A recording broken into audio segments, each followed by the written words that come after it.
Airbnb is huge. You probably know that, but it's actually just getting bigger and bigger and bigger. Back in 2015, they had more than 2 million listings on the platform. At that point, 6 years ago, it was nearly 4 times as many rooms as the Marriott hotel chain. And we know that it's only gotten bigger since then. It's actually intersecting with other problems with the housing market, where more and more houses are being converted over into permanent Airbnbs. It's a massive problem.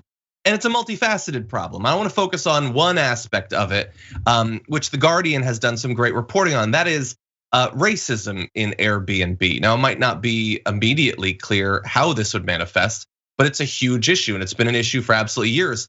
Airbnb has done some limited things occasionally to try to fight back against this. They have one new recent move. Airbnb rental hosts in Oregon will no longer be able to see guests' names before approving their bookings. So this is apparently designed to fight back against some of the racism that's been seen on the platform. The policy update is specific just to the state of Oregon and was born out of a lawsuit in which 3 black women from Portland alleged that the rental site's use of names and photographs allowed for racial discrimination, violating the state's public accommodation laws.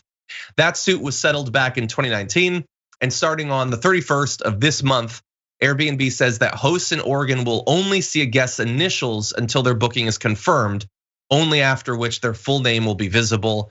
The update will be in effect for at least 2 years. And so people are saying that if they have a name that they believe reads as black, that they are less likely to be allowed accommodations.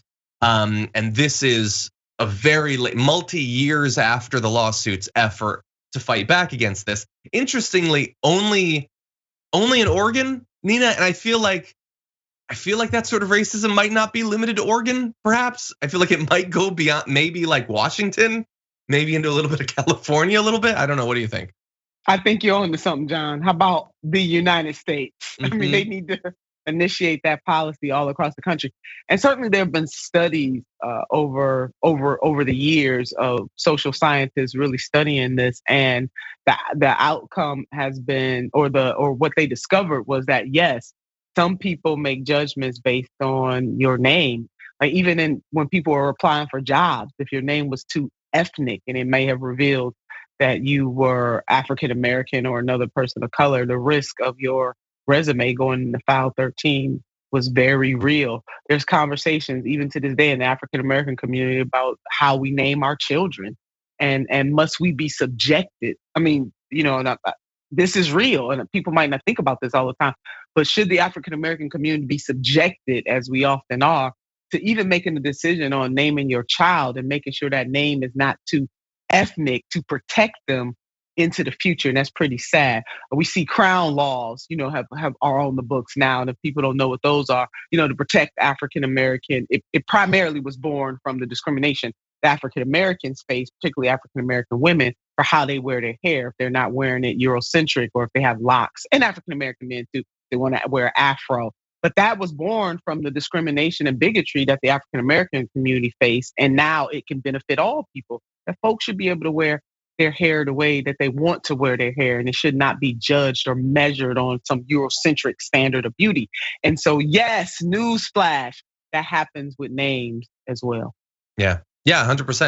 And it's obviously like whether it's in Airbnb or, as you're saying, this is in seeking employment, university admissions. Like it's difficult to even know where exactly this stops. It's obviously damaging to the people that it hurts. It's also stupidly self-destructive for the employers, because I get news for them. How someone wears their hair has nothing to do with their ability to do literally any job that you can come up with. And so they are harming their ability to choose the best candidates, whether it's for a job, a spot in a university, a spot in an Airbnb. And we actually have an example of that right here. So I'm gonna catch up a little bit.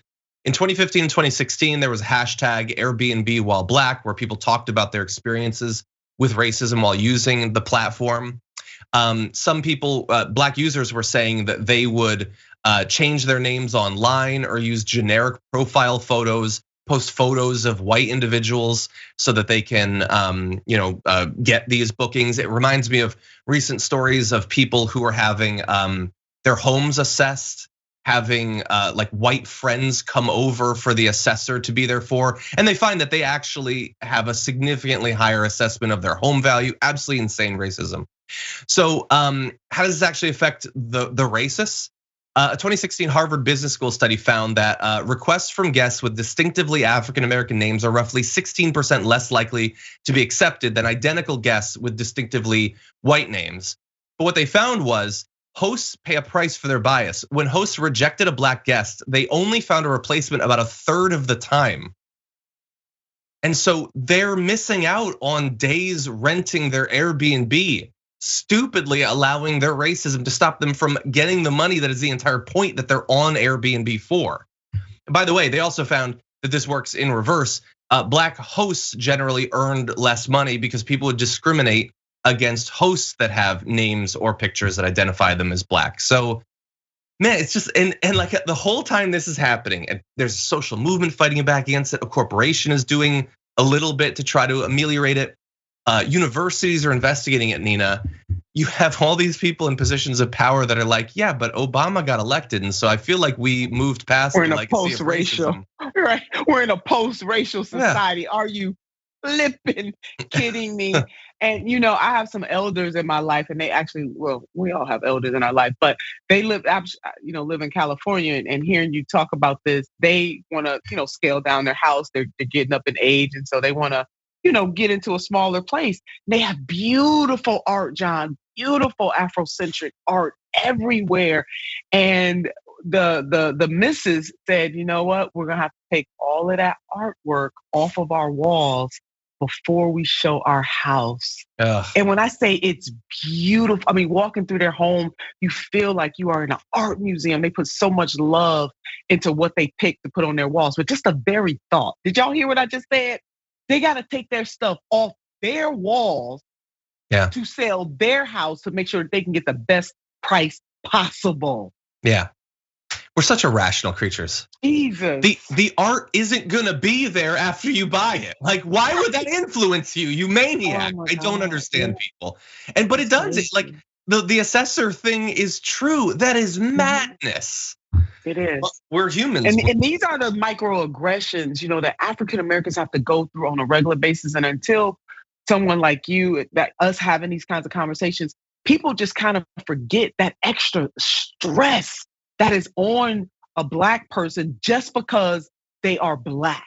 And those little things add up. And then when you wrap that with all the other things that life throws at you, this is why black people die at higher rate, high blood pressure, heart attacks.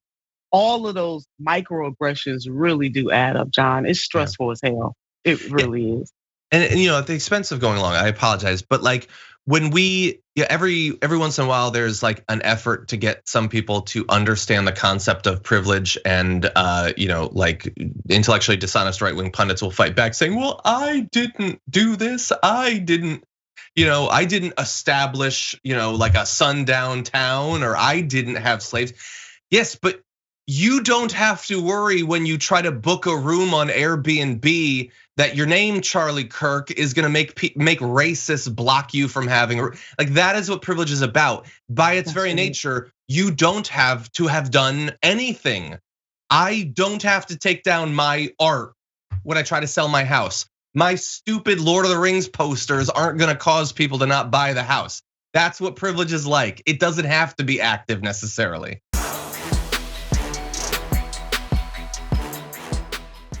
Check out the Damage Report podcast each day, wherever you get your podcasts, whether Pocket Casts or Stitcher or iTunes.